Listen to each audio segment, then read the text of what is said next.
Old Hollywood knew how to shine, but its brightest stars often carried shadows no spotlight could erase. Some rivalries weren't just personal, they were volcanic, quietly shaping careers and destroying friendships. One of the most unsettling stories involves Raymond Burr, beloved by audiences, respected in the industry, but deeply loathed by someone who once stood beside him. Here is the actual reason Steve Reeves utterly hated Raymond Burr, and why it still haunts Hollywood's memory. Early life and background of both stars. Steve Reeves and Raymond Burr could not have had more different beginnings in show business. Reeves, born in 1926, first gained fame not on screen but on the bodybuilding stage. By age 24, he had won the title of Mr. Universe in 1950, sculpting a physique that seemed cut from marble. Hollywood took notice of this Herculean young man, literally. With his handsome looks and chiseled frame, Reeves was soon cast in Italian sword and sandal epics that played to his strengths. His breakthrough role as the mythical strongman Hercules 1958 made him an international star. In fact, by 1959, Reeves had become the highest-paid actor in Europe, capitalizing on a craze for muscle-bound heroes he helped ignite. Audiences flocked to see him as Hercules, Goliath, or Sandokan, reveling in his on-screen prowess. Though critics sometimes snickered at his wooden acting, Reeves's popularity was undeniable. He was the embodiment of virile, clean-cut heroism. Raymond Burr, nearly a decade older, born 1917, took a very different road to stardom. Burr spent the late 1940s and early 50s as a character actor, often typecast as a menacing villain due to his imposing stature and intense demeanor. Notably, he portrayed the suspected wife killer in Alfred Hitchcock's Rear Window, 1954, making an impression on audiences as the heavy. Burr's big break, however, came on television. In 1957, he landed the title role in Perry Mason, playing a brilliant defense attorney who always ferreted out the truth. The show was a sensation. Burr's commanding performance earned him Emmy Awards in 1959 and 1961, transforming him into one of TV's most familiar faces. By the early 1960s, he was a household name, later cementing his fame with another hit series, Ironside, 1967-75. If Reeves was the epitome of brawn, Burr was the personification of brains and authority, stern, articulate, and unflappable in front of the camera. It was during the early days of their careers that Reeves and Burr's paths first crossed. In March 1951, a young Steve Reeves, then still struggling to break into acting, landed a bit part on an NBC television anthology called Stars Over Hollywood. The episode, tellingly titled Prison Doctor, starred none other than Raymond Burr. Reeves was low on the call sheet, a novice among experienced actors like Burr and character actor Strother Martin, but this obscure TV gig would become the nexus of their conflict. On the surface, it was just another day on set, a crime drama with Burr in the lead and Reeves as a minor player. Behind the scenes, however, something happened that would sow the seeds of a lifelong grudge. The cast and crew at the time noticed nothing amiss. Any tensions were carefully hidden. Yet, as we will explore, this seemingly innocuous encounter set the stage for an off-screen drama far more gripping than the script they filmed.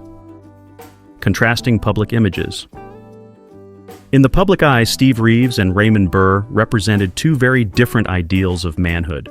Reeves, with his flaxen hair and Olympian physique, was marketed as the modern Hercules, a paragon of physical perfection and wholesome masculinity.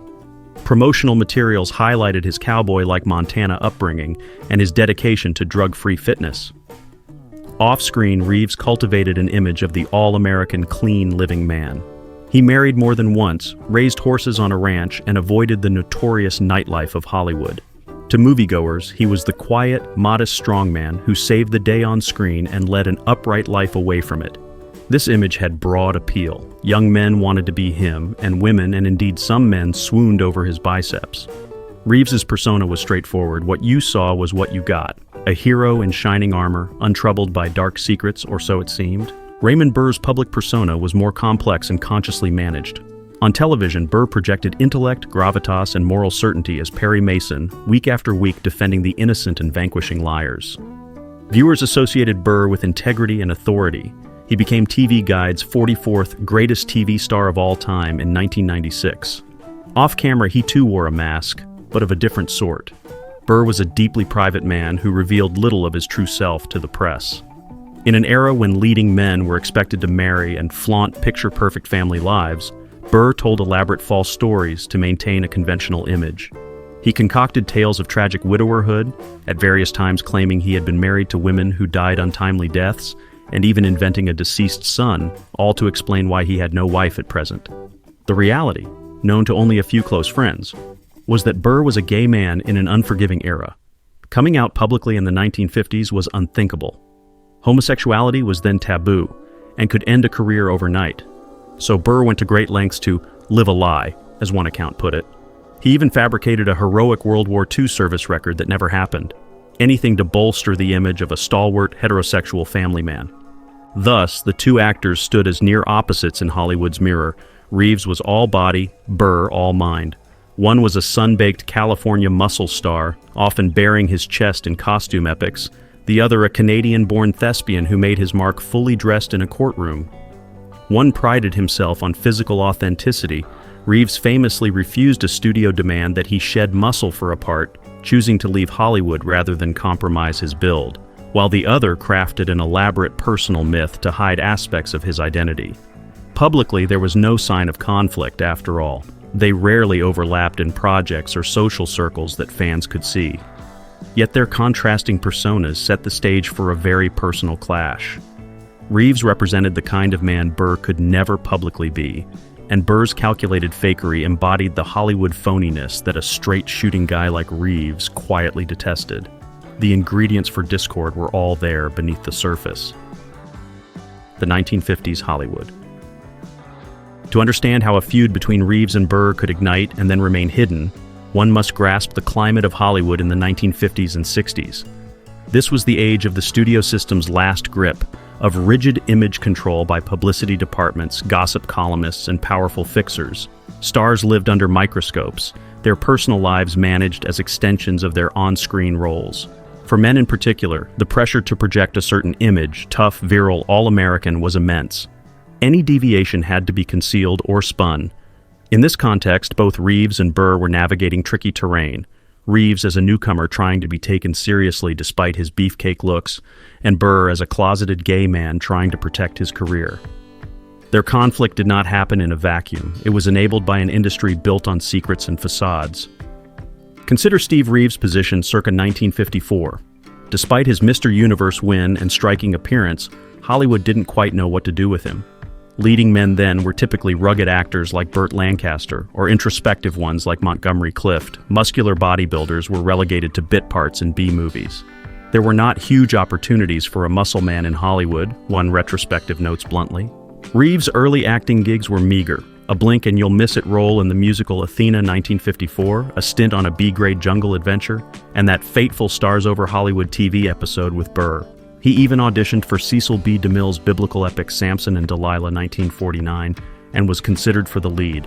But DeMille ultimately decided 1940s audiences weren't ready for such a muscled hero and picked an established actor instead. In one telling anecdote, DeMille offered Reeves the role of Samson on the condition he lose some muscle. To better fit the Hollywood norm, Reeves flatly refused. This principled stand won him no favors in 1950s Hollywood. Essentially, Reeves faced an industry bias. He was eye candy, not a serious actor, as far as the big studios were concerned. Frustrated, he began looking to Europe, where Italian producers were more than happy to cast an American Adonis in star roles. But before he left, Reeves got entangled in a different kind of Hollywood noir, one involving Raymond Burr. Now look at Raymond Burr's situation in the mid-50s. He was on the cusp of major fame with Perry Mason, but his personal life was a minefield. Being a gay leading man in those days meant living in constant fear of exposure. Burr and others like him relied on a tacit agreement with the press and studio heads. We won't ask, you don't tell. Amazingly, this pact held for decades, through the years, and despite a few close calls. Most of Hollywood kept Raymond secret, one biography notes. The studio arranged beards, fake dates with starlets, sham marriages, and cover stories were all part of the playbook. Burr went so far as to stage photo ops gazing at actresses like Natalie Wood, and to cite a fictitious late wife whenever reporters pried. It was a high-stakes charade, and Burr was hardly alone in it. The 50s entertainment world was full of such double lives. For every Rock Hudson or Tab Hunter hiding boyfriends in the shadows, there were enforcers like gossip columnist Hedda Hopper, ensuring those shadows stayed dark. Careers rose and fell on keeping secrets. As one historian wryly observed, Hollywood extended Raymond Burr an amazing discretion in a time rife with paranoidism, red scares, FBI dossiers, and gleeful outing. But that discretion could instantly vanish if the wrong rumors reached the wrong ears. It was also a time of transactional power dynamics in Hollywood. Sex and career were often intertwined in unsavory ways. Agents and moguls could make or break a hopeful actor, and some took advantage of that leverage. A lurid subculture of casting couch liaisons, both heterosexual and homosexual, persisted behind the scenes. One contemporary account describes Hollywood as a cutthroat business of users, where sexual pleasure is given and taken as a consequence of power. In fact, it was amazing what some heterosexual men would do to get a career in Hollywood. Many thought nothing of sleeping with another man if it got them a job, notes one film scholar bluntly. This was the era of Agent Henry Wilson's infamous all-male pool parties, where handsome young actors mingled with older power brokers in arrangements that were as much about networking or bartering as leisure. Tellingly, Steve Reeves himself was known to attend Wilson's gatherings, alongside other beefcake actors and Hollywood insiders. He was likely there to meet producers or get advice on his career, but such environments blurred the lines between professional and personal favors. It was in settings like this that Reeves would have become keenly aware of the gay subtext of Hollywood life and of who the closeted players were. It is within this charged atmosphere of secrecy and quid pro quo that the Reeves-Burr feud took root. Imagine the scenario. A powerfully built young newcomer who refuses to play the game meets a powerful actor with a secret life and a lot to lose. Add to that the general Hollywood disdain that some classically trained actors felt toward bodybuilders turned actors who were seen as lacking talent. Raymond Burr, respected for his stage and screencraft, might privately have viewed Reeves as a mere pretty face. Conversely, Reeves, who valued authenticity, likely had little patience for phoniness or for any hint of impropriety directed at him. The stage was set for a clash of ego and identity, hidden from public view but very much felt within the industry's rumor mill.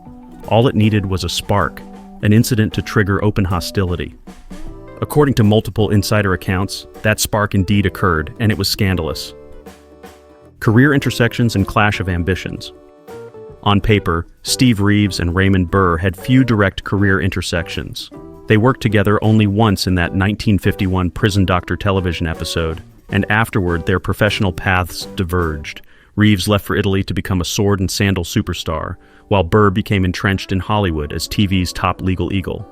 They were never co-stars in a film, nor did they publicly compete for the same role.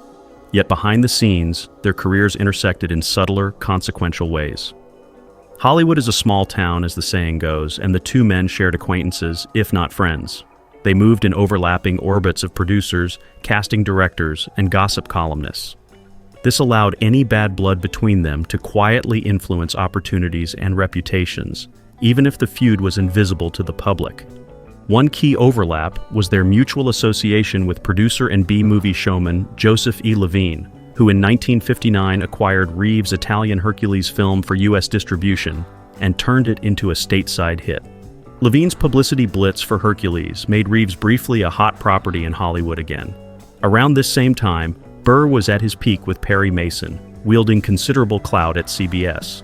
While there is no record of Burr and Reeves crossing paths directly during the Hercules craze, insiders suggest Burr was not pleased to see a muscle man grabbing headlines.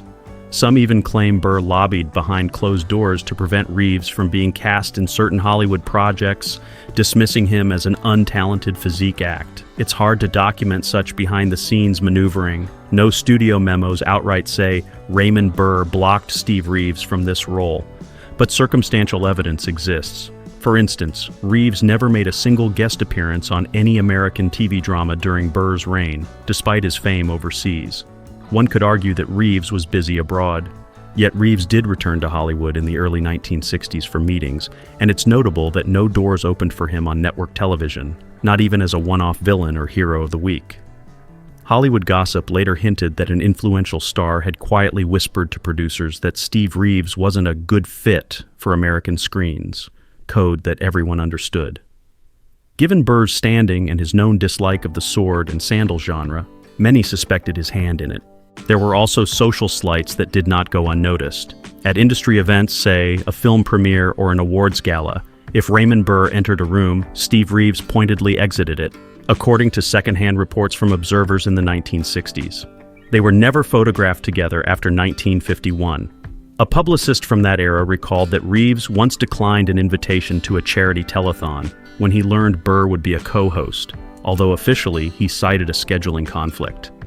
Likewise, Burr is said to have bristled whenever interviewers mentioned Reeves or the Hercules films, steering the conversation away. While neither man spoke openly about the other in the press, these small tells convinced Hollywood insiders that something had happened between them. The contrast was stark. On camera, one played the consummate hero and the other the noble defender, but off camera they couldn't stand to be in the same room. The competitive casting rumors also swirled, if mostly in hindsight. Reeves, flush with European success, was briefly considered for mainstream Hollywood roles in the early 60s, including, reportedly, the lead in a planned new action-adventure series and even the first James Bond film, Dr. No. In each case, talks fell through. While money and timing were official reasons Reeves was often under contract in Europe or unimpressed with the pay, gossip held that Burr had put in a word to his friends in high places to sour producers on Reeves. Burr had deep connections at CBS and with certain producers from his radio and noir film days. If he truly saw Reeves as a personal enemy, it's quite plausible he used those connections to ensure Steve Reeves's name never made it off the casting couch, as one wag quipped. Such claims are hard to verify, but in Hollywood, perceptions can be as potent as truth. By the mid-1960s, Reeves effectively gave up on Hollywood and retired to his California ranch, while Burr continued to thrive on American TV. To those in the know, it looked like Burr had won whatever shadow war existed between them. Sabotage and betrayal in the shadows. The long-term fallout of the Reeves-Burr feud was, in many respects, a Cold War. After the early 1950s, Steve Reeves and Raymond Burr never worked together again, and apparently never spoke again in person.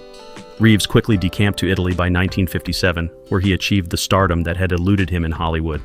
He churned out a string of popular adventure films: Hercules, Hercules Unchained, The Thief of Baghdad, The Last Days of Pompeii, and others, becoming an international box office draw. By 1960, as noted, he was the highest-paid actor in Europe, something that perhaps gave him private vindication. But even success abroad did not erase the bitterness he felt. Friends say that in unguarded moments, Reeves would spit out Burr's name if conversations drifted to bad experiences in Hollywood.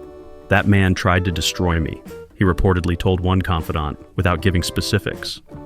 Reeves also became more vocal about Hollywood's shortcomings. In one interview, he remarked that Hollywood didn't appreciate new talent unless it fit their mold, and he was glad he left when he did, a statement that, reading between the lines, could be referencing how he was blackballed. Meanwhile, Raymond Burr continued his ascent in the American entertainment industry, seemingly untouched by any whiff of scandal. Perry Mason ran until 1966, making Burr one of television's most enduring stars. He then swiftly transitioned to another successful series, Ironside, playing a paraplegic detective, which ran until 1975. One piece of evidence of lingering tension surfaced in later years: Burr's own alleged words. According to a secondhand account that emerged after his death, Burr once named Steve Reeves as the one actor I absolutely hate. This startling confession supposedly came during a private conversation in the 1980s, by which time Burr was older and perhaps reflecting on the past. The context, as relayed by someone who knew Burr, was that he harbored a deep resentment toward a certain legendary tough guy of the 50s, with whom he had a bad experience, clearly alluding to Reeves, who was often dubbed a tough guy or noted as a macho icon. Burr's exact words aren't documented, but the intensity of feeling was. During the 1970s and 80s, as Hollywood culture slowly changed, Reeves largely stayed out of the limelight. He had retired from acting by 1968 and pursued a quieter life of ranching and promoting natural bodybuilding. Burr remained a public figure through TV movies and occasional features, always the respected elder statesman. If they ever happened to be at the same Hollywood function in those later years, perhaps an award ceremony or charity event, there is no public record of it. It's likely they deliberately avoided each other's orbits entirely. Reeves in California and Burr in Hollywood might as well have been on different planets. In the small world of show business, that avoidance speaks volumes. Interestingly, as the strictures of the old studio system faded, some of Burr's contemporaries who knew the truth began to relax their guard. By the late 1980s, it was something of an open secret among Hollywood veterans that Burr was gay, though the press still wouldn't print it. There were a few jokey references on talk shows and a general acknowledgement in insider books that Burr had a companion. Steve Reeves, for his part, never publicly commented on this revelation, but one can imagine he watched it with grim satisfaction. The truth that Burr had worked so hard to suppress was peeking out, at least to those paying attention. Reeves was a private man too, but he had not lived a lie. Burr had lived several. That discrepancy, which had been at the heart of their feud, was now writ large. In a rare 1990s magazine interview about his life, Reeves reflected on his acting years with a telling anecdote. "I learned that in Hollywood, sometimes the scariest monsters aren't on the screen," he said cryptically, declining to elaborate. Those who knew the backstory understood Reeves's monster had been a fellow actor. The feud had no dramatic reconciliation, no third-act handshake. It simply persisted in silence until first Burr, then Reeves passed away. Legacy and posthumous revelations. Both Steve Reeves and Raymond Burr died without ever publicly acknowledging their strange, disturbing history together. Burr passed away in 1993 at age 76, and Reeves in 2000 at age 74. In the years since, however, much that was hidden has come to light, allowing us to reassess their legacies. And the feud that once lurked in Hollywood's shadows now occupies a curious footnote in pop culture history. After Raymond Burr's death, the truth about his life story finally emerged in full.